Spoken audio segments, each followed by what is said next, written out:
Krishna. Hello, hello. Hope you're not bothered by the virtual background. I think it's working well enough. I don't have any props that are going to go in front of the camera. Well, I think I barely made it to continuing my commitment. I know I missed last weekend, and now it's Friday. So I might do another one in just 2 days to say I'm still doing this. I don't know. I'm so happy we made it here. We got all the way to chapter 3, verse 10. That's fantastic. Yeah, I want more Gita in my life. And there's no excuse for not. No, there actually was. My life gets really busy, randomly busy here in the village. One visitor came and said, "Oh, so this is a village. Tell me about this village." I said, it's not a village. We call it a village because it sounds good, but this is city life here in the country. Same old city life, except we're chopping firewood and doing a few other things like that. There's a few cows. It's nice. Nice sunsets, clean air.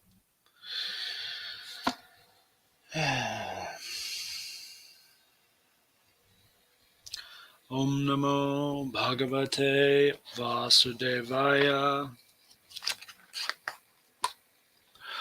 Om Jnanatirmirandasya Sananjana Kala.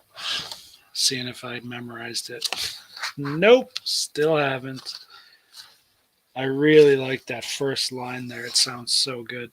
Om Jnanatirmirandasya Gyananjana Salakaya Chakshur Unmilitam Yena Tasmai Shri Gurave Namaha. All right.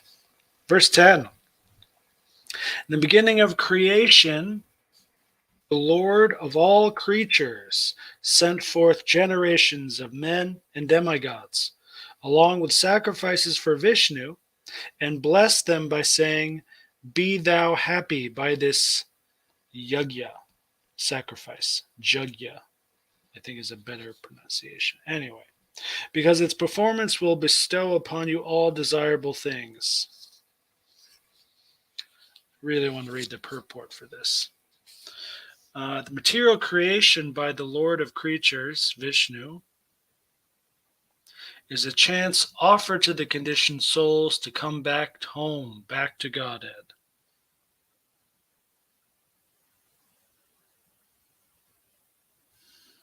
And the Vedic principles are to help us understand our eternal relationship with God. And Srila Prabhupada quotes Bhagavatam 2:4-20, which says, Prajapati is Lord Vishnu. He's Lord of all creatures. And he created this material world for the conditioned souls to learn how to perform jagyas, sacrifice, for the satisfaction of Vishnu, so that while in the material world they can live very comfortably and without anxiety. Then, after finishing the present material body, they can enter into the kingdom of God. That is the whole program for the conditioned soul. Thank you, Srila Prabhupada. That was exactly why I said I wanted to read the purport, because I was wondering why this verse, which is actually rather easy to understand, was included in this way. The previous verse is talking about work done as a sacrifice for Vishnu works, whereas work done any other way just binds you more to the material world, which also makes sense, although it's more practical. I'm really into the practical ethics of the Gita, to be rather honest.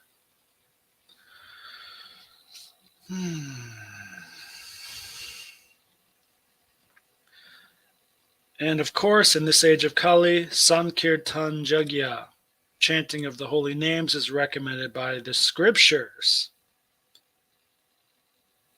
I love how he says scriptures, because the real reason I know that this chanting of the holy name is recommended for this age is actually because of the success of Srila Prabhupada. That's how I know it to be true personally. But from Srila Prabhupada's perspective, it's just following his guru's instructions and what's in the Vedas. There's not actually much else to it than that.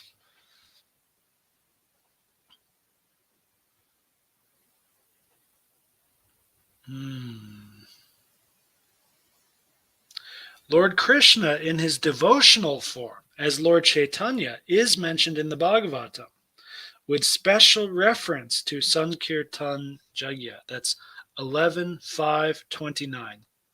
In this age of Kali, people who are endowed with sufficient intelligence will worship the Lord, who is accompanied by his associates by performance of Sankirtan Jagya.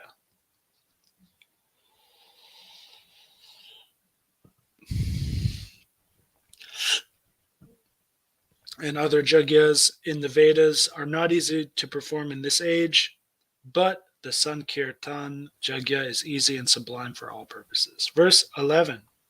The demigods, being pleased by sacrifices, will also please you. Thus, nourishing one another, there will reign general prosperity for all. I'm guessing in his purport, he's going to talk about how modern people are not doing that. Let's see if I'm right. Okay, some sacrifices are meant for particular demigods, but even in so doing, you're still worshiping Lord Vishnu, because whatever you do for the demigods, well, they have their own boss as well, Lord Vishnu.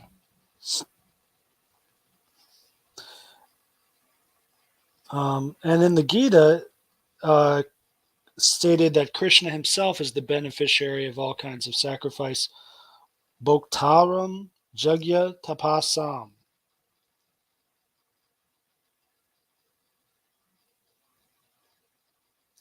Satisfaction of the Jagyapati is the chief purpose of all Jagyas. Jagyapati is another name of Krishna, I take it.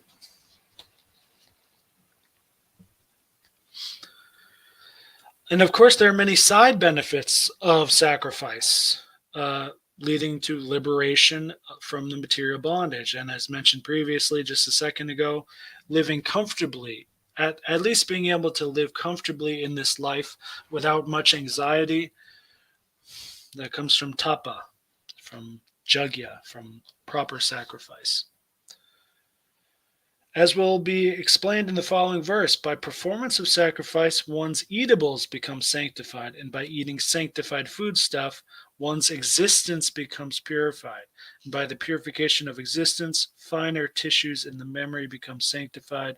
When that happens, one can think of the path of liberation, and all these combined together lead to Krishna consciousness, the great necessity of present-day society. I wonder if when Prabhupada's talking about memory, if he's kind of referring to how we were already liberated. We were already in a much higher, more advanced state, but then, we came back down to this material world. And then one of the chief names of the game may simply be memory, just remembering. Well, we know this is true, that it is good to remember our true nature. And what that means is, well, part of your true nature is being liberated from the material world. You cannot be Sat Chit Ananda in consciousness and at the same time enslaved and attached to the material world. You don't get to have both of those at the same time. Our eternal nature is there and it does not change. That's what eternal means. Although whatever consciousness you're experiencing moment to moment, that has to do with where you're at. And so if you want to experience Sat Chit Ananda while you are in, or while you are attached viscerally attached and psychologically attached to the material world, this will be quite difficult for you.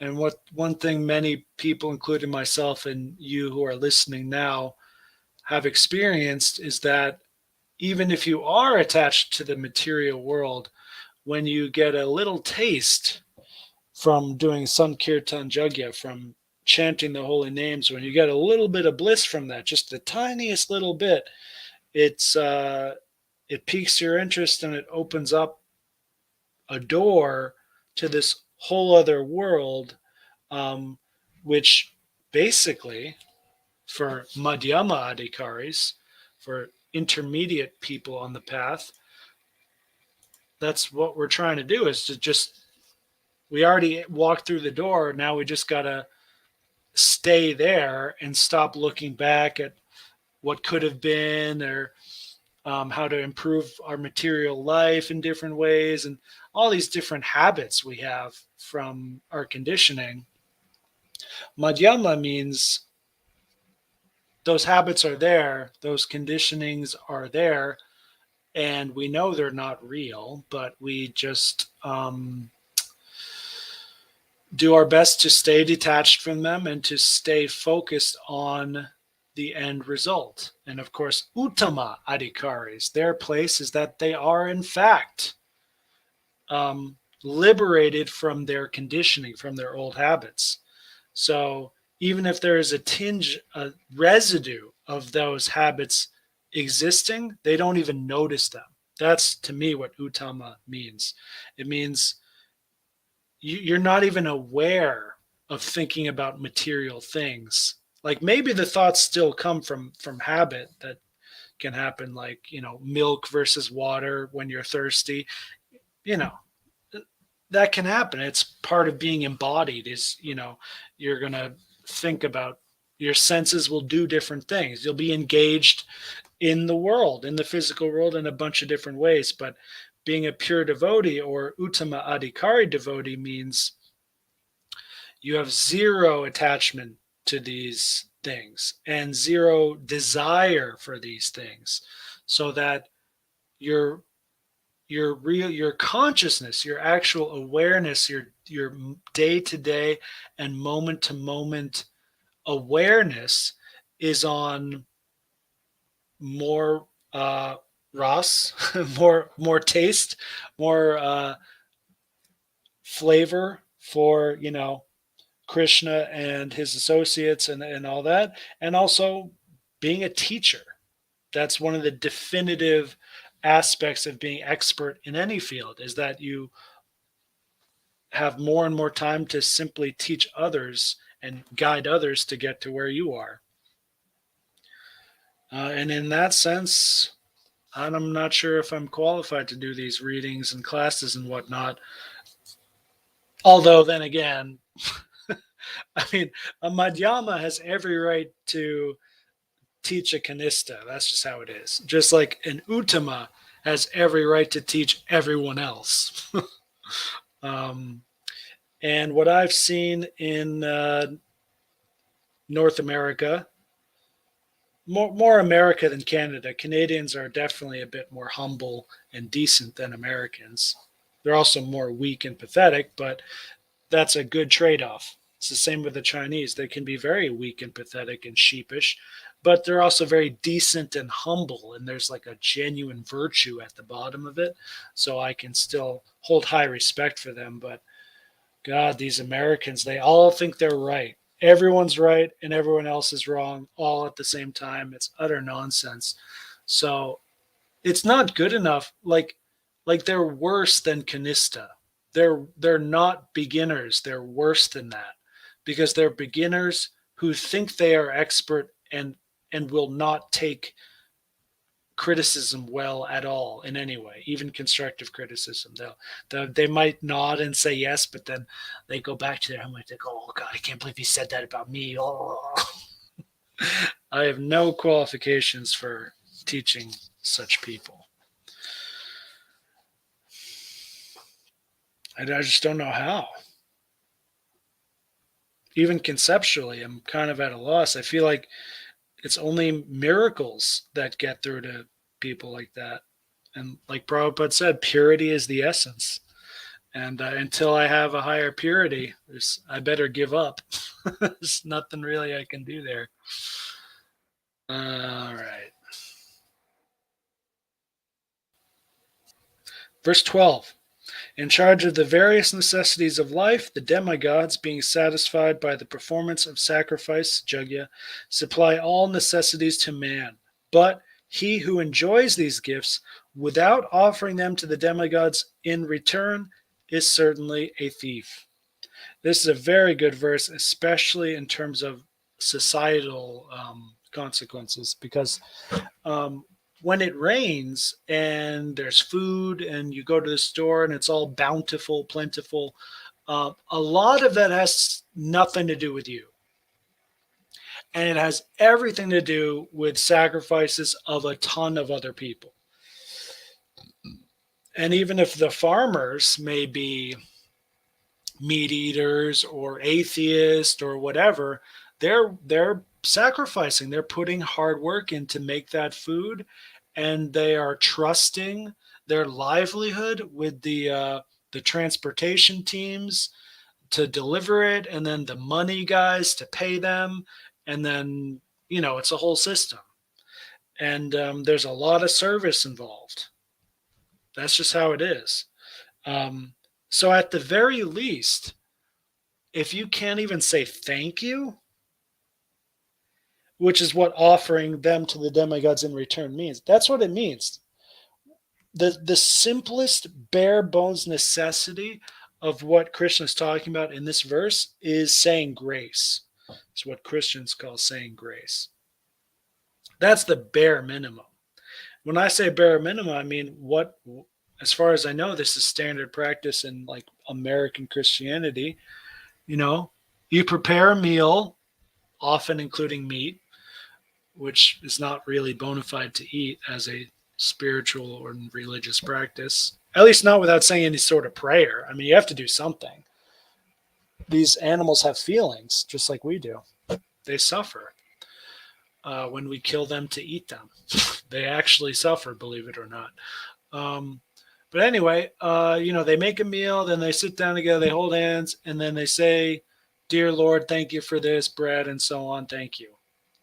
That's great, but it's a bare minimum. What we do here is um, the bare minimum for a Krishna conscious ISKCONer person. Well, we have some food and we say Om Shri Vishnu and then we eat it. That's the bare minimum for us, but that's still not actually the bona fide minimum. The bona fide minimum is you have a puja table, you prepare some food, hopefully thinking about Krishna, that it's for him, and you offer the food, you say a prayer, Namo Vishnu Padaya, whatever, and then you wait a little bit, and then when the offering is done, you can honor the prasadam, and then a bonus on top of that, you can say another prasadam honoring prayer. And a bonus on top of that is you can say a prayer even before you start cooking. Um, I've never done this myself, but I'm pretty sure there is a sanctified official mantra prayer to say before you prepare the food, then as you offer the food, and then before you honor the food. There's three different things you can do there, three different layers, and you can actually add on top of that as well. You can if you're growing the food, you can say a mantra before you plant the seed, and then as you harvest, and then like you can go really deep into this if you want. But the absolute bare minimum is to say grace. And this is one thing I was actually pushing on my family as well, even though they're Jewish and largely atheistic and secular. I mean, they're just not really spiritual or religious at all. They will say otherwise, but they're liars. I love them. I love them, but there's rules here. You can't just say, oh, I feel, I don't know. I mean, it depends how innocent you are. If you're totally innocent and ignorant and you just say, I think God is nice and he's cool and I like him, that's great. I mean, there could be some nice bhakti there that Krishna will reciprocate with. But when you live in this like cheating economy in these dark times, man, I don't see innocence and ignorance anywhere. But and even if you're not a Christian, I mean, this is just a basic thing. Just say thank you. Don't even say thank you to God. You can say thank you to the food trucks and the farmers who made the food for you, and Whole Foods and Trader Joe's. Say thank you to them. You'll still benefit. It's a human decency thing to do. Really long purport here.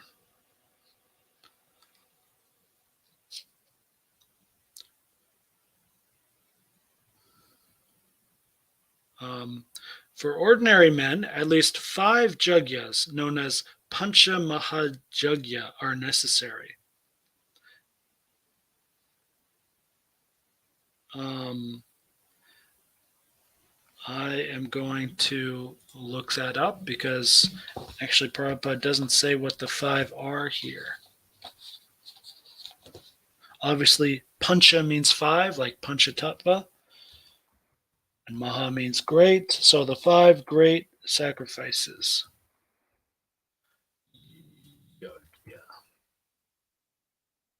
Pancha Mahayagya. Veda.wiki.com. They are Brahma Jagya, also called Veda Jagya, homage to Brahman or the Vedas or the sages. 2, Deva Jagya, homage to gods and elementals. 3, Pitri Jagya, homage to ancestors. That's gone completely out of the window in the West, right? I was thinking about this the other day, like just saying the word ancestor worship as like, oh, a good and general, mundane, ordinary part of like Chinese culture, for instance. I talk about that with other Americans. Ancestor worship, they think it's like voodoo or something. Not always, but I mean, I think it's changed a lot there. 4 is Bhuta Jagya, homage to beings. And 5, Manushya Jagya, homage to men. Oh, so beings doesn't even mean other people. It means like plants and stuff.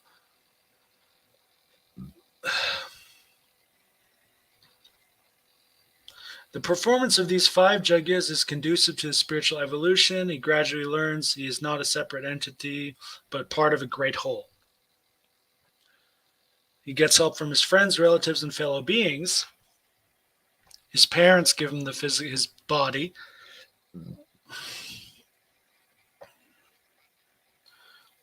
5 elements help him. He cannot live without oxygen and water. He's blessed by devas and pitris. And he owes, therefore, a 5-fold debt to nature. He must pay back his debt by performing these 5 sacrifices daily.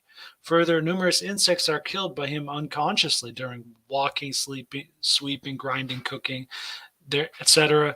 And this sin is removed by the performance of these sacrifices.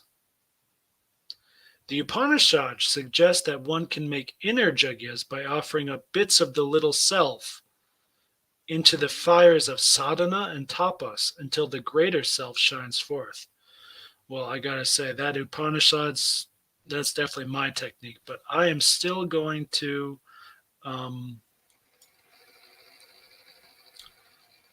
copy this whole thing into my notes here. This is awesome. I want to actually start doing this, even though I don't need to, because the sacrifice for Krishna himself personally, transcends everything else and takes care of everything else. You don't need to do ancestor worship, but I actually already do that. I have my grandfather's work right here, and I sometimes offer incense to him. I mean, when I offer incense, I offer it to Krishna and Prabhupada and all them. And hey, his paintings are right here. I offer them to him too, and his line more specifically. I need to go into Sanskrit notes. Really nice having a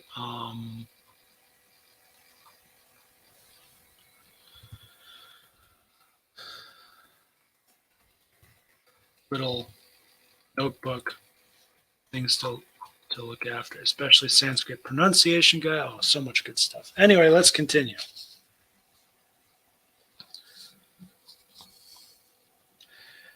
One should know that all the necessities of life that the human society requires are supplied by the demigod agents of the Lord.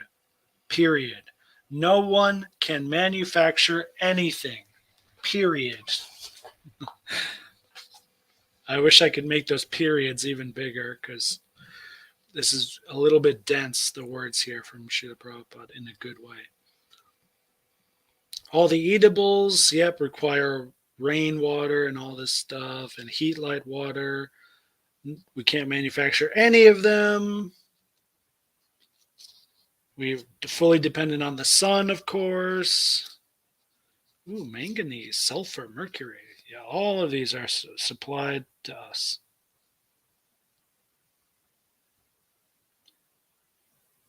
And they are supplied by the agents of the Lord with the purpose that we should make proper use of them to keep ourselves fit and healthy for the purpose of self-realization, leading to the ultimate goal of life, namely liberation from the material struggle for existence. This aim of life is attained by the performance of yagyas. If we forget the purpose of human life and simply take supplies from the agents of the Lord for sense grat, become more and more entangled in material existence, which is not the purpose of creation, and then we are thieves, and we are punished by the laws of nature. And a society of thieves can never be happy. The gross materialistic thieves have no ultimate goal of life. That's really important. It's easy to think, oh, my genitals are itching. I better go find someone to bang and do stuff with. Yeah, man, it's awesome. But it doesn't actually work. It got darker in here? What's going on? Less sunlight coming through, I guess. Anyway.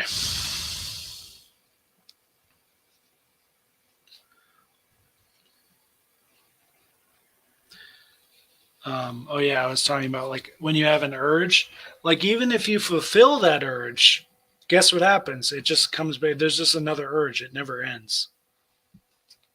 Although you can get some respite for a few days, I have noticed that. But we're not going to go into details on that.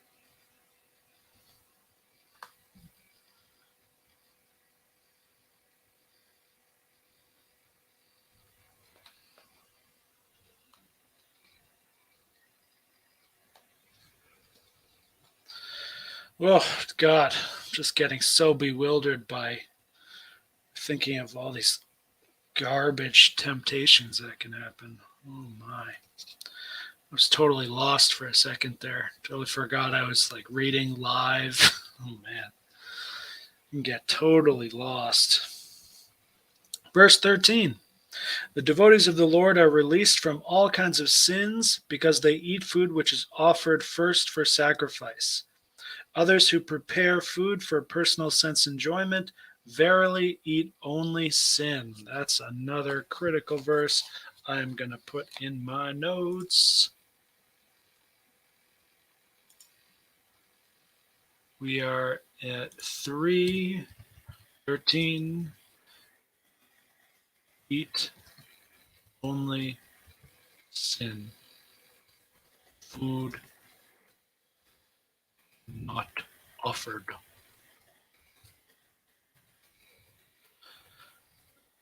Now, unfortunately, this verse is actually so strong that it may refute the earlier idea I mentioned, how saying grace is a bare minimum. Because grace is not an offering. Grace is a thank you. So even saying grace may not be enough. I will take a look at the Sanskrit here, see if we can get some new ideas.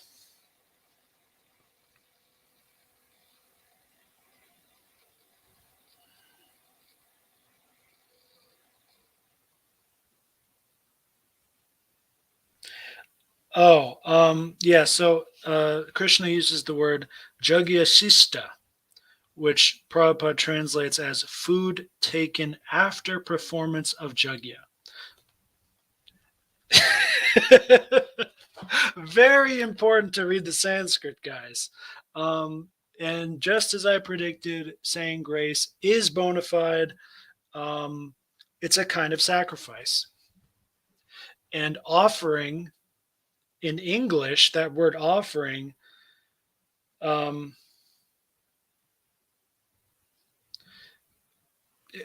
it's more mundane, it's more specific, but it's so clear in Sanskrit. Just that word jagya, sacrifice, that's the key. Because there's so many different ways to do that. Offering is one way, but it is the most common way, and it is the probably the best way for food, for doing sacrifice for food, to offer it back to the demigods. That's certainly the best way. So I wouldn't translate it any differently than Srila Prabhupada there, but it's once again, it's still always going to be beneficial if you're an actual student of this stuff to read the Sanskrit, read the word for word translation based on the Sanskrit, and then see how it connects down the line to the colloquial English translation, where even, and this is why this is the best Gita, because there's Prabhupada is showing us what is lost in translation. He's showing us the best way to do it. And if you, any thoughts you have, oh, I could do better, um, or I could translate it this way or that way, it's all right here. It's fully transparent. It's all right here. Um, And if you really are so uppity that you have to know everything perfectly, well, then great. You can study the Sanskrit and just read only the Sanskrit literal translation and understand all of it. That's great. Anyway,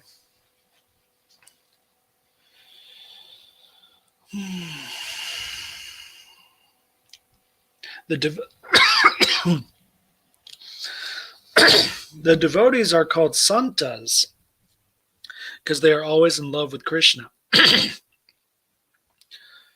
um, Santa, I believe, is a conjugation of the word sanatana, eternal.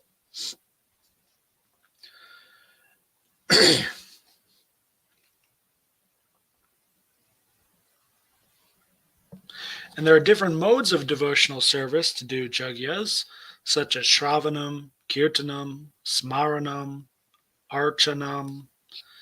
And these performances of jagyas keep them always aloof from all kinds of contamination, sinful association in the material world.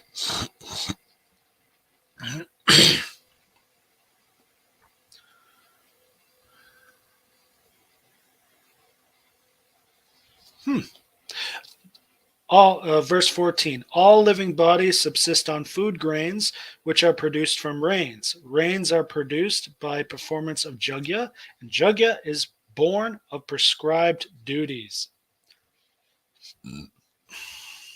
So Krishna is telling us now explicitly what Prabhupada mentioned earlier with the Panchamaha why do we do those 5 sacrifices? Well, we obviously doesn't mean anyone listening to me now because that's never taught in ISKCON.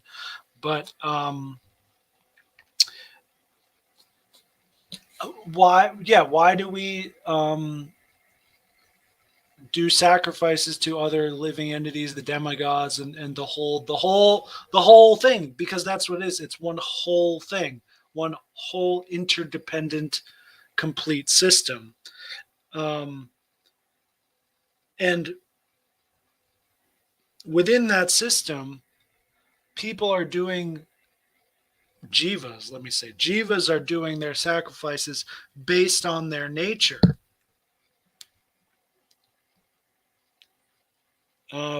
Now, what that means is we have our look inside. It means we have our own nature, our own svadharma, our own particular kind of sacrifice that we need to see what that is so we can do it and then do it better. And then when we can activate ourselves fully, self-actualize fully, our sacrifices become better. That means the result of those sacrifices will be better, and then the whole world becomes better, and so on and so forth. Um, what I was really kind of trying to get at, though, is how the rains, we are dependent on the rain, and the rain cannot be created as much as the government and the chemtrail people might have you believe. We can only control to a limited degree what's been given to us, but we cannot actually make anything out of nothing. And if we want more good rain, we need to be good boys.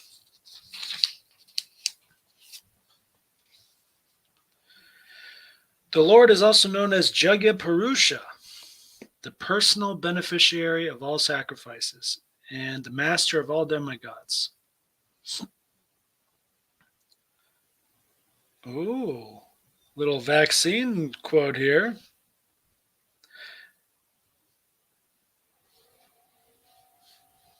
When there is an epidemic disease, an antiseptic vaccine protects a person from the attack of such an epidemic. Similarly, food offered to Lord Vishnu and then taken by us makes us sufficiently resistant to material affection. And one who is accustomed to this practice is called a devotee of the Lord. Therefore, a person in Krishna consciousness who eats only food offered to Krishna can counteract all reactions of past material infections, which are impediments to the progress of self-realization. It's a great idea in theory until the vaccine manufacturers try to lord it over the material nature and care more about profits than actually making good vaccines. But, when Prabhupada was writing this, I'm sure that was a great analogy. It's not great anymore. Now it might be better to simply say medicine. Until that whole thing becomes a scam.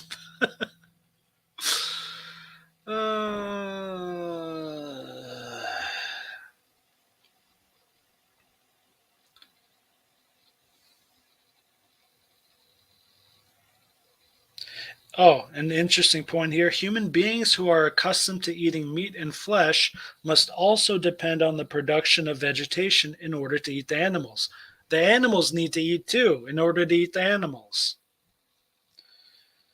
So ultimately, we have to depend on the production of the field and not on the production of big factories. And of course, their objection is, well, we can just turn the field into a factory. Well, you can, and then look what happens as the result of that.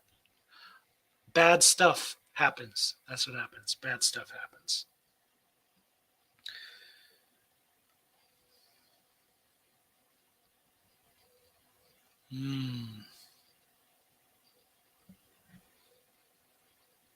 Interesting.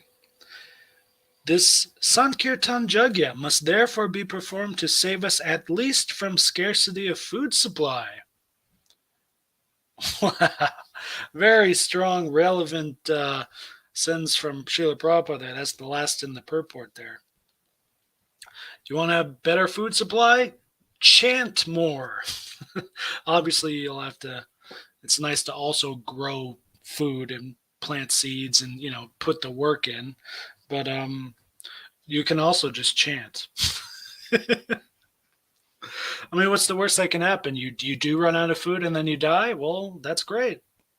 You're with the Lord. What's better than that?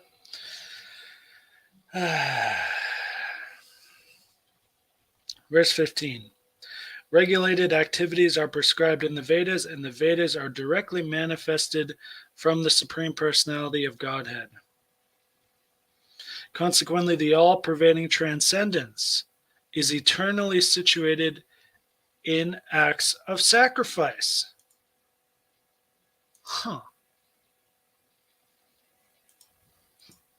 Let's take a look at the word for word. Okay, transcendence. I knew I had to look up that word. That's actually Brahma. Oh my God. Very and earlier in the verse, Prabhupada also translates Brahma as the Vedas.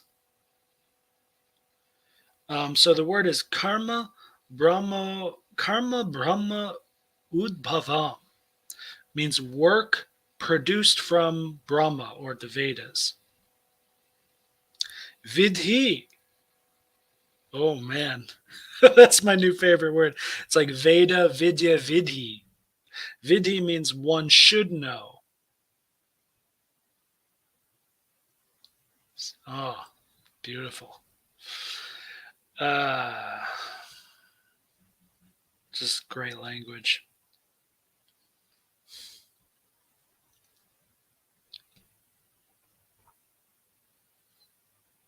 Tasmat, therefore, Sarvagatam, all pervading, is Brahma, eternally in sacrifice, Pratistitam, situated.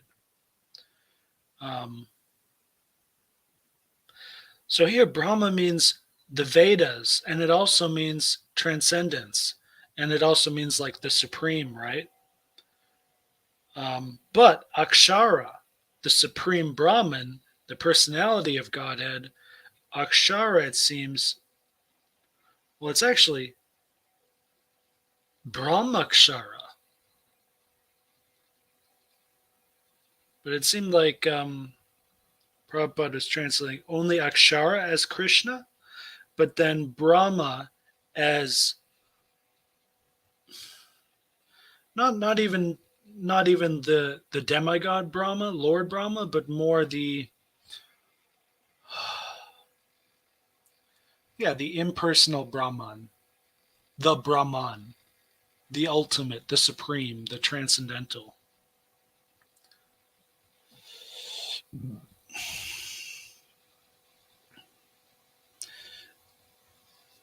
Yeah, and Krishna's now just getting deeper into the point he already made. That's what Prabhupada says here. Jagyartha karma, the necessity of work for the satisfaction of Krishna only, is more expressly stated in this verse.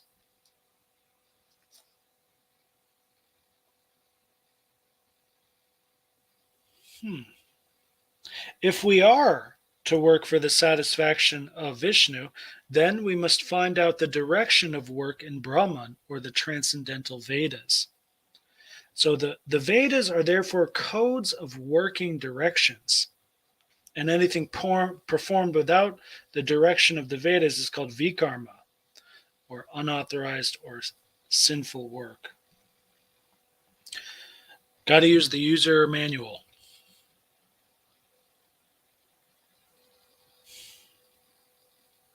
And as we have to work in ordinary life by the direction of the state, similarly, one has to work under the direction of the supreme state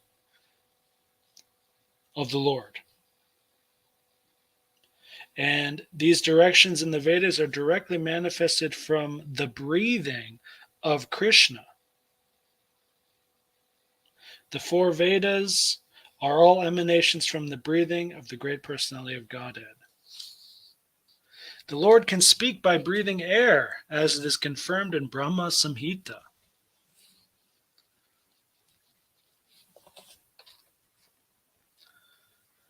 He can impregnate by his eyes. And this is actually how he fathered all living entities, by glancing over the material nature. I meditated on that a lot, with my grandfather being a painter. That visual sense becomes, well, it's a masculine trait, and there's something there, man.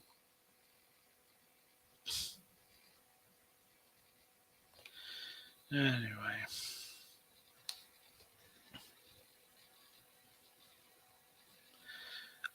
Okay, so we should always remember that the conditioned souls and material nature are all eager for material enjoyment, but the Vedic directions are so made that one can satisfy one's perverted desires, then return to Godhead, having finished his so called enjoyment. Even those who cannot follow the Vedas may adopt Krishna consciousness, and that will take the place of performance of Vedic jagyas or karmas. God, I am so not excited about that, actually. It's one of my main problems with ISKCON and other devotees is they think they can just chant the holy name, and then show up to Mangalarati, and then they're perfect creatures. I think it is true in theory when you're chanting without offense. But if you're chanting with offense and it's 16 rounds, I don't care. I'm not impressed. I'm not sure Krishna is impressed either, which is probably why they are not gifted with any, opulence. you know, there's still devotees getting divorced and all the other mundane problems that are affecting everyone else in modern culture. They're suffering from all this too. I think it really just comes down to uh, chanting with offense. Doing just one round, one pure round in your lifetime would have unbelievable consequences. And no, I'm not speaking from experience because I've never done that. Okay? And I'm not pretending like I've done that either. That's another thing these schmohawks are doing. Sorry, God brothers, God sisters, and all you people. We're one big happy family. Woo! Verse 16. My dear Arjuna, a man who does not follow this prescribed Vedic system of sacrifice certainly leads a life of sin. For a person delighting only in the senses lives in vain. The word vain comes from mogham, means useless.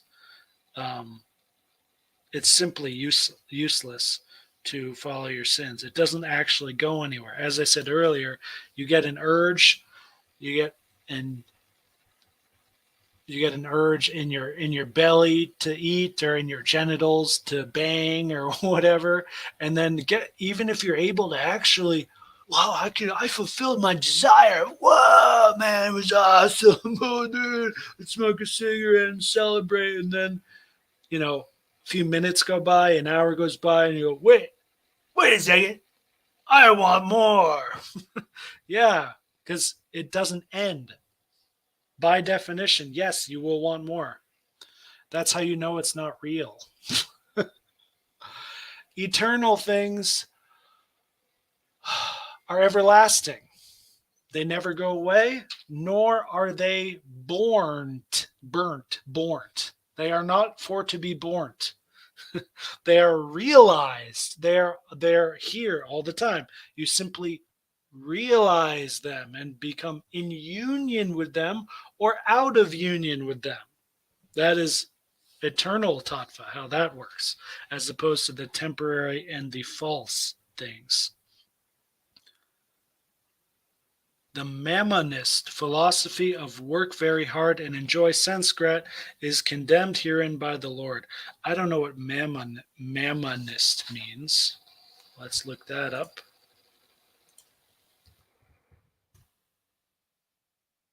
One devoted to the ideal or pursuit of wealth. Well, that's not good enough for me. Let's go to etymology. Nothing. Oh, I have to go to Mammonist first. How about Mammonite? Come on.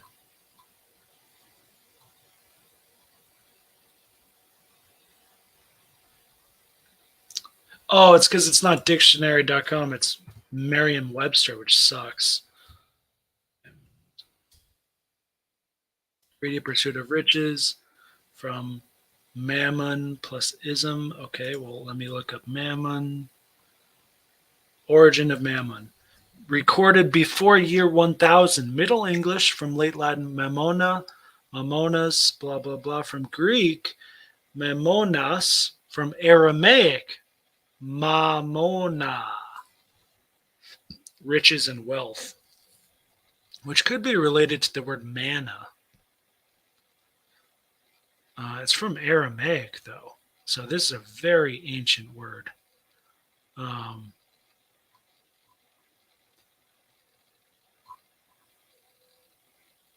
Wonder if it also relates to Maya.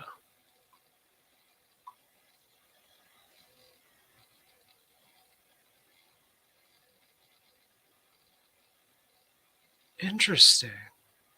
And then in the definition for mammon, the number one definition, it just says New Testament, riches or material wealth, as in Matthew 6:24 and so on.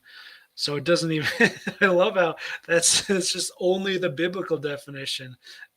Nice. The Bible is still with us. The Bible is still real. Excellent.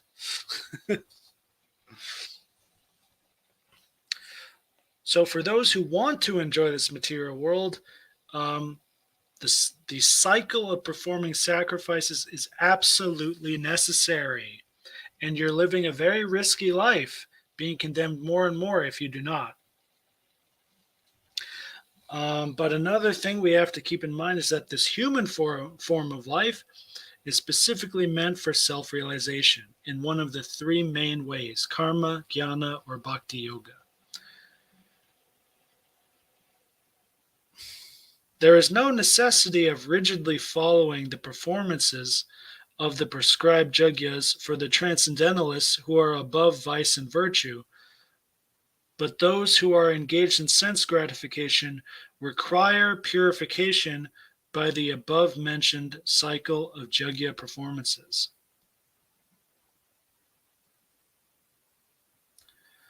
I'm finding that interesting. I mean, I see what he's saying, that like rigidly following these performances eventually is like training wheels. You have to give it up when you're successful enough as a transcendentalist. And I am a transcendentalist, but am I above vice and virtue? I mean, maybe, but I don't want to be. I like practicing virtue. And I think maybe I like it because I'm following Aristotle's um, method, which is not rigid. It's about it's just not rigid. So I'm able to maintain the taste for continuing its practice.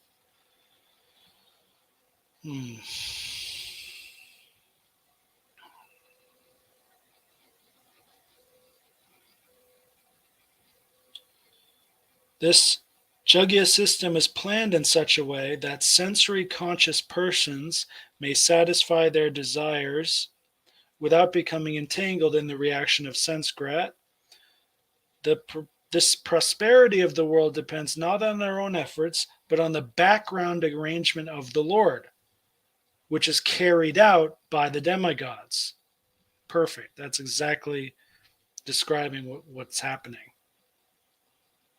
So these jagyas are directly aimed at the particular demigod mentioned in the Vedas, and indirectly, it is the practice of Krishna consciousness, because when one masters the performance of jagyas, he is sure to become Krishna conscious eventually. Just like how, like in the case of myself, a philosopher searching for truth will ultimately find Krishna as well.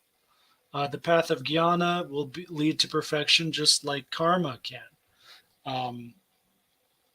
Because Krishna is the end of every road. So if you have not met Krishna yet, you have not actually finished that thing that you're looking for. If you think, yeah, I mean, the most, what's the word? Like one of love. We all have this desire for love. And then sometimes you think it's happening in another person, and you even get married, and then maybe you get divorced or whatever. But there is an end on that road. And it is not your wife or your child, although your child is probably closer to that than your wife, and your wife is probably closer to that than, I don't know, someone you've never met before on the other side of the world, or a mistress, or whatever, man. But the deepest kind of love that is completely fulfilling can only be attained, not attained, but it only can have to do with Krishna. That's the end of love, is you loving Krishna and Krishna loving you, the transcendental love affair. And guru as well, of course, but um, that's the end. Guru Krishna together, the compared, it doesn't matter, because when you compare those in general to loving like a car or a woman or anything else, it's like you can't even compare the two. They're worlds apart. And one of them is the actual end of love, whereas the other is just, you think it's love, but it's more like lust and friendship, and it's just mundane. I mean, I don't want to downplay it. Like, obviously, people should have great families and as much love in their life as they can. But even still, if you're playing the familial love game, or the marriage love game, or the romantic love game, whatever love game you're playing, there's a right way to do it.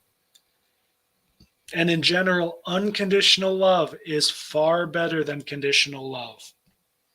And if you are going to be loving another human being, it is really hard to do that totally unconditionally, both parties towards each other, for a sustained number of years and decades. I don't think I've ever seen that once. I think the best I've seen is a few old married couples who unconditionally accept one another, but their love still has some conditions to it, I think. They're just really subtle and you can't see them. And the happiness that they've attained just overshadows those subtle material aspects that are still there, because it is material. You don't get to love a person forever. You don't get to do that. Meaning a person who has a particular temporary incarnation, like myself and yourself. We have, like, as a soul, you sure, I hope you can love me forever as a soul, but 200 years from now I will not be in this body. So the only way you're going to love me as a soul 200 years from now is if you're okay with me as whatever body I am 200 years from now. And that's really hard. Most people can't do that even if they want to, but Krishna can. And we can love Krishna no matter where we are at as well. That's why it actually works. That's why it's complete. That's why it's the end of love, because you can't get more end than that. It's complete love both ways. That's completely satisfying. I guess we're going to end there.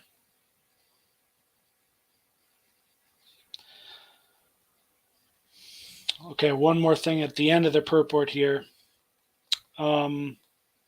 If by performing jagyas one does not become Krishna conscious, such principles are counted as only moral codes. One should not therefore limit his progress only to the point of moral codes, but should transcend them to attain Krishna consciousness. Ethos Ananda, perfectly established by Srila Prabhupada. Ethos is the foundation. Most people that I meet are not doing either. They're not getting advanced in Krishna consciousness. They're not getting advanced following these moral codes. They don't even have moral codes. They think they do. They don't. They don't have nothing. Now, Bhaktivedanta Swami, he's going to be pushing the bhakti big time, right? That's his thing. I, for instance, would not dismiss a life of following moral codes as a waste um, or look down on it at all. Yes, the transcending them is better. Obviously, we all know that. Obviously, transcending a lower thing is better than being stuck at the lower thing. Obviously. But why are we in Kali Yuga? Why are things getting worse? Yes, part of it is that the devotional service of the people of human society is less and less.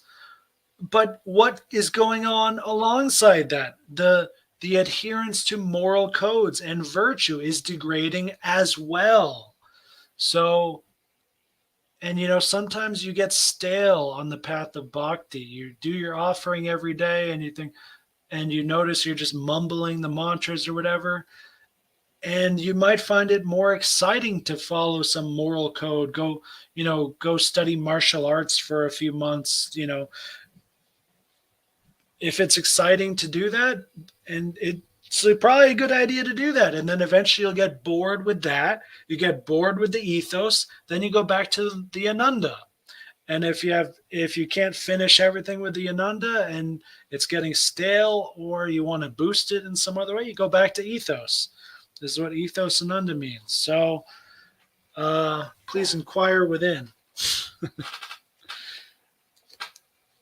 Go to ethosananda.com to learn more. And you can buy my ethos book for $4, $3.59, I think. I wanted to use lucky numbers, to learn more about virtue and ethics and moral codes, which no one is going to say to me that it's bad. You can say the transcendental path is better, but you cannot say virtue is bad, because then you're in the upside down, which Srila Prabhupada is not, of course. But some of you are. 317 next time. Okay, y'all. Hare Krishna. Have a good one.